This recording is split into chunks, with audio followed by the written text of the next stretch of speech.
Hello friends, welcome to रोशन की class YouTube channel. आप सभी का आज के इस मॉर्निंग की करंट अफेयर की वीडियो में एक बार फिर से बहुत बहुत स्वागत है।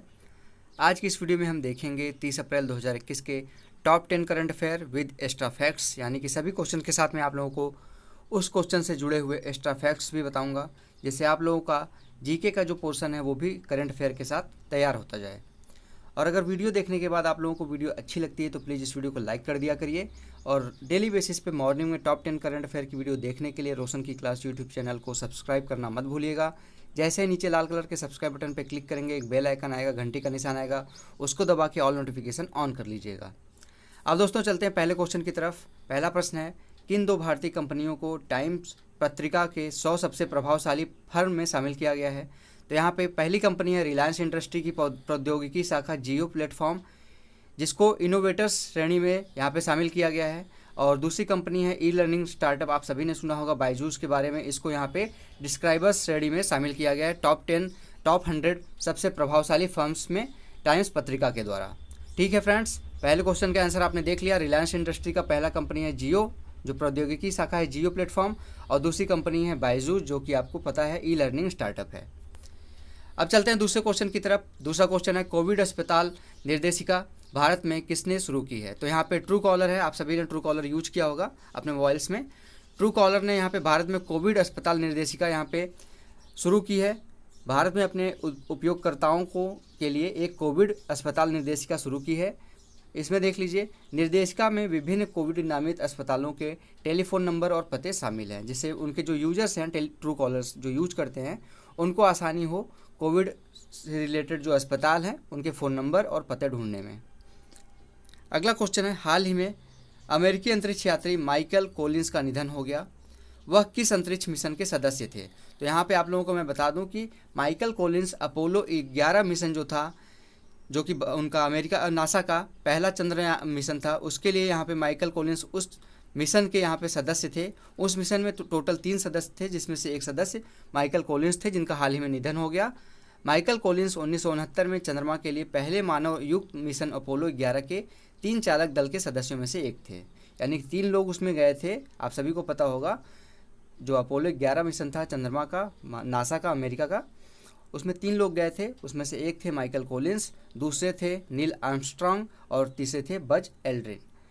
बज एल्ड्रिन और नील आर्मस्ट्रॉन्ग चंद्रमा पे चले गए थे, जबकि जो माइकल कोलिंस थे ये चंद्रमा की कक्षा में रुक गए थे। ठीक है, तो याद रहेगा आप लोगों को, माइकल कोलिंस जो कि अपोलो 11 मिशन के सदस्य थे। टोटल 3 सदस्य थे। आपने नील आर्मस्ट्रॉन्ग का नाम सुना होगा, बज एल्ड्रिन का नाम सुना होगा, और तीसरे थे माइकल कोलिंस, जो कि चंद्रमा पे नहीं उतरे थे, चंद्रमा की कक्षा में रुक गए थे। और दोनों लोग जो थे, नील आर्मस्ट्रॉन्ग और बज एल्ड्रिन, ये चंद्रमा के सतह पर उतरे थे। अगला क्वेश्चन है, चौथा क्वेश्चन, हाल ही में किसे वित्त सचिव के रूप में नियुक्त किया गया है, नामित किया गया है? तो यहाँ पे वित्त सचिव नामित किए गए हैं टीवी सोमनाथन जी को। टीवी सोमनाथन हमारे अगले वित्त सचिव होंगे। वे पहले वित्त मंत्रालय में व्यय विभाग में सचिव के रूप में कार्यरत थे। वे 1987 के बैच, तमिलनाडु कैडर के बैच के आईएएस अधिकारी हैं। टीवी सोमनाथन वित्त सचिव होंगे हमारे अगले, इनको नामित किया गया है। पांचवा क्वेश्चन है, भारत और किस देश के बीच सीमा शुल्क मामलों पर एक समझौते के अंतर्गत साइन किया गया है? तो भारत और ब्रिटेन के बीच यहाँ पे सीमा शुल्क मामलों के ऊपर एक समझौता हुआ है, उसके लिए यहाँ पे साइन किया गया है भारत और ब्रिटेन के द्वारा। प्रधानमंत्री की अध्यक्षता वाली कैबिनेट ने भारत और ब्रिटेन के बीच सीमा शुल्क सहयोग और सीमा शुल्क मामलों में पारस्परिक प्रशासनिक सहायता पर एक समझौते पर हस्ताक्षर किया है। तो इस क्वेश्चन का सही आंसर हो जाएगा, सीमा शुल्क से रिलेटेड अगर आता है कि भारत ने सीमा शुल्क से रिलेटेड किस देश से समझौता किया है, तो ब्रिटेन से किया है। यह समझौता दोनों देशों के सीमा शुल्क अधिकारियों के बीच सूचना और खुफिया जानकारी साझा करने के लिए कानूनी ढांचा प्रदान करेगा। ब्रिटेन की बात की जा रही है तो वहाँ की राजधानी देख लेते हैं। ब्रिटेन की राजधानी है लंदन, मुद्रा है पाउंड स्टर्लिंग, और प्रधानमंत्री हैं ब्रिटेन के बोरिस जॉनसन जी। अगला क्वेश्चन, हाल ही में जारी किए गए चांडलर गुड गवर्नेंस इंडेक्स यानी कि CGGI में भारत किस स्थान पर है? तो भारत इस इंडेक्स में 49वें स्थान पर है। याद रखिएगा, चांडलर गुड गवर्नमेंट इंडेक्स यानी कि CGGI। सूचकांक टोटल 101 देशों को यहाँ पे, इस सूचकांक में टोटल 104 देशों को शामिल किया गया था। इसमें सरकारी क्षमताओं और परिणामों के संदर्भ में वर्गीकृत ये जो इंडेक्स है वो करता है इनको। यह सूचकांक शासन की क्षमताओं को मापने और उनमें निवेश के महत्व को दर्शाता है।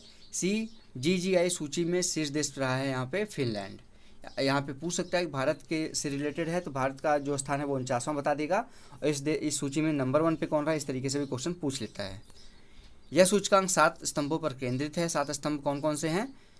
7 स्तंभ मतलब कि ये जो इंडेक्स बनाया जाता है इसके लिए क्या क्या चीज़ देखी जाती है। 7 चीज़ें देखी जाती हैं, जिसमें से पहला है नेतृत्व और दूरदर्शिता, दूसरा है मजबूत कानून और नीतियाँ, तीसरा है मजबूत संस्थान, चौथा है वित्तीय प्रबंधन, आकर्षक बाजार, वैश्विक प्रभाव और प्रतिष्ठा, और लोगों को उठने में मदद करना। ये सारी चीज़ें ध्यान में रख के CGGI सूची बनाई जाती है, जिसमें फिनलैंड नंबर 1 पे है और 49वें नंबर पे है भारत।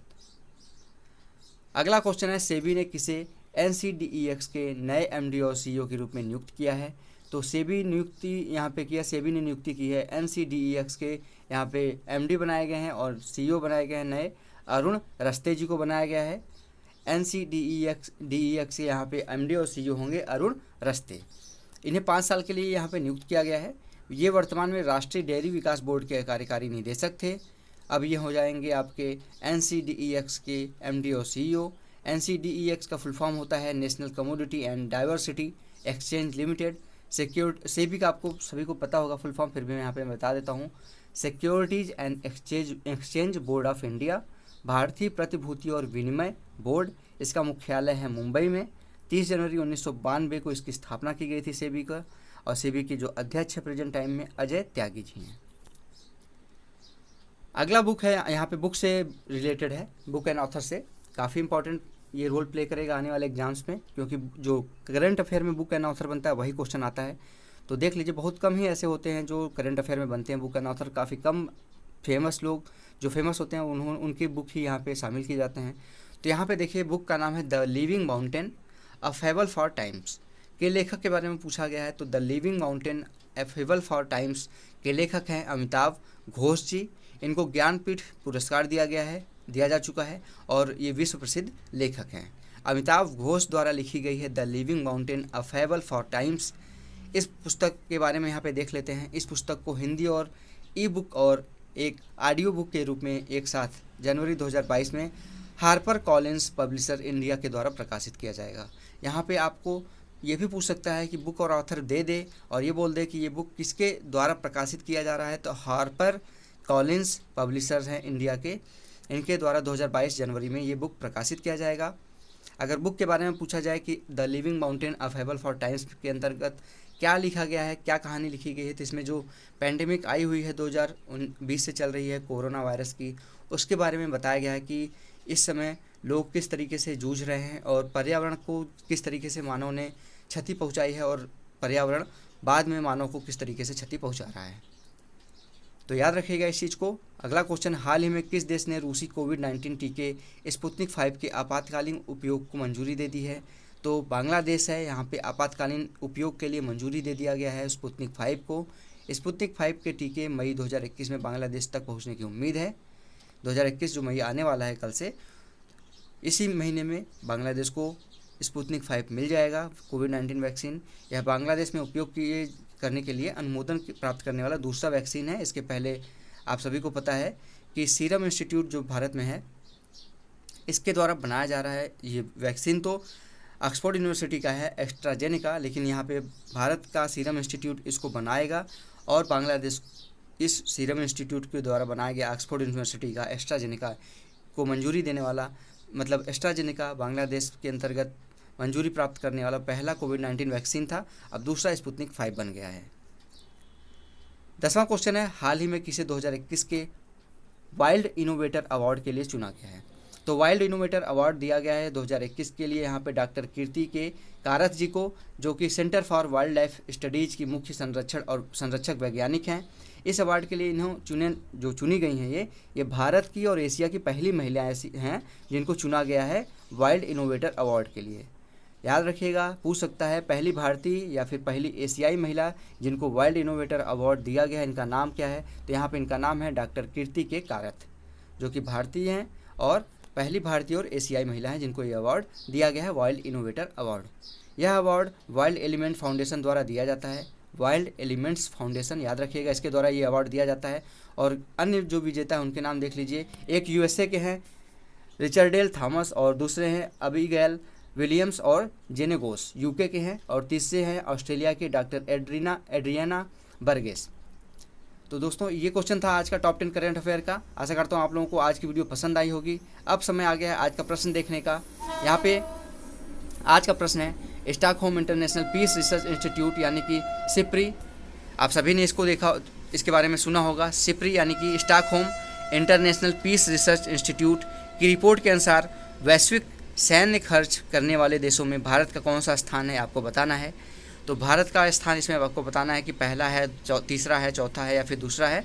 सिप्री के द्वारा यहाँ पे एक रिपोर्ट, वैश्विक सैन्य खर्च के ऊपर रिपोर्ट यहाँ पे जारी की गई है। इसमें पूछा गया कि भारत का किस स्थान पे है, कि यहाँ पे सैन्य खर्च करने वाले देशों में भारत कौन से स्थान पर है। तो ये जो रिपोर्ट है वो Stockholm International Peace Research Institute यहाँ पे पब्लिश करता है, और एक दो लोग और हैं, एक दो इंस्टीट्यूट और हैं जो यहाँ पे रिपोर्ट प्रस्तुत करती हैं। आपको बताना है कि सिप्री के द्वारा जो रिपोर्ट प्रस्तुत की गई उसमें भारत का स्थान कौन सा है। अब दोस्तों देख लेते हैं कल के प्रश्न का उत्तर। कल का प्रश्न था लोक सेवा आयोग का गठन कब किया गया। तो लोक सेवा आयोग का गठन किया गया था 1 अक्टूबर 1926 को। अगर यहाँ पे इससे जुड़े इंपॉर्टेंट पॉइंट देख लेते हैं। पहले 1919 में भारत शासन अधिनियम के द्वारा सर्वप्रथम 1 अक्टूबर 1926 में ली कमीशन, याद रखिएगा, ली कमीशन के संस्तुतियों के आधार पर लोक सेवा आयोग का गठन किया गया था। तो लोक सेवा आयोग से क्वेश्चन अगर बनता है तो ये सारी चीज़ें वहाँ पे पूछ सकता है कि किस कमीशन के द्वारा, किस कमीशन के आधार पर लोक सेवा आयोग का गठन किया गया था। तो ली कमीशन था, 1 अक्टूबर 1926 को यहाँ पे बनाया गया था लोक सेवा आयोग को। और अनुच्छेद 315 के अनुसार संघ के लिए एक लोक सेवा आयोग और प्रत्येक राज्य का अपना एक राज्य लोक सेवा आयोग होगा। संघ लोक सेवा आयोग के अध्यक्ष एवं सदस्य जो होंगे उसकी नियुक्ति राष्ट्रपति करेगा। और संघ लोक सेवा आयोग के बारे में बात की जाए तो इसको इंग्लिश में कहते हैं यूनियन पब्लिक सर्विस कमीशन यानी कि यूपीएससी। अध्यक्ष प्रेजेंट टाइम में यूपीएससी के प्रदीप कुमार जोशी जी। तो दोस्तों ये थे इससे जुड़े इंपॉर्टेंट पॉइंट्स। आशा करता हूँ आप लोगों को वीडियो अच्छी लगी होगी। अगर वीडियो अच्छी लगती है आप लोगों को तो प्लीज़ डेली बेसिस पे अगर देखना चाहते हैं तो नीचे सब्सक्राइब लिखा हुआ बटन आ रहा होगा लाल कलर का, उसको क्लिक करके सब्सक्राइब कर लीजिए रोशन की क्लास यूट्यूब चैनल को, और साथ ही साथ बेल आइकन को दबा लीजिए। और अगर वीडियो अच्छी लगी है तो प्लीज़ इस वीडियो को लाइक कर दीजिए, जिससे मुझे मोटिवेशन मिलता है और मैं और अच्छी वीडियो आप लोगों तक पहुँचाने की पूरी कोशिश करता हूँ। तो फ्रेंड्स मिलते हैं नेक्स्ट वीडियो में, तब तक के लिए आप लोगों का बहुत बहुत धन्यवाद। जय हिंद, वंदे मातरम।